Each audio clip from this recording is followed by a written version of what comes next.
Hello cooking lovers, welcome back to our channel Sumi and Jemi's kitchen.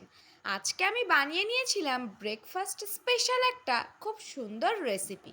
ব্রেডগুলোকে আমি একটু সুন্দর দেখানোর জন্য ফ্রুট কাটার দিয়ে বিভিন্ন রকম শেপে কেটে নিয়েছিলাম। দেখুন, আমি ফার্স্টেই কিন্তু একদম লাভ শেপ কেটে নিয়েছি। ঘুম থেকে উঠেই কিন্তু মনটা একদম ভালো হয়ে যাবে। তারপর একটা স্টার শেপ কেটে নিলাম। আপনারা রুটিটা সেঁকে নেবেন না, কারণ আগে থেকে সেঁকে নিলে রুটিটা একটু হার্ড হয়ে যাবে। রুটিটা কি দিয়ে খাই ভাবতে ভাবতে ফ্রিজটা খুলেই দেখলাম কয়েকদিন আগে আনা কিছু স্ট্রবেরি আছে। ভাবছি স্ট্রবেরি দিয়েই একটা জ্যাম বানিয়ে নিই, একদম বাড়িতে বানানো খুব সহজে একটা জ্যাম। জ্যামটা কিভাবে বানিয়ে নিচ্ছি আপনাদের সাথে শেয়ার করলাম। প্রথমে একটা খালি ফ্রাইং প্যানে কিছুটা পরিমাণ চিনি দিয়ে ওতে একটু জল অ্যাড করেছিলাম। তারপরে এবার স্ট্রবেরিগুলো খুব ভালো করে ধুয়ে টুকরো টুকরো করে কেটে ওর মধ্যে দিয়ে নিয়েছি।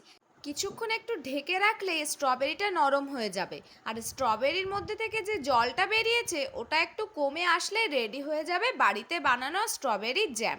তারপরে এবার ওই যে সুন্দর সুন্দর শেপ করে কাটা জিনিসের ওপর দিয়ে দিলে রেডি রেসিপিটা। Thank you everyone.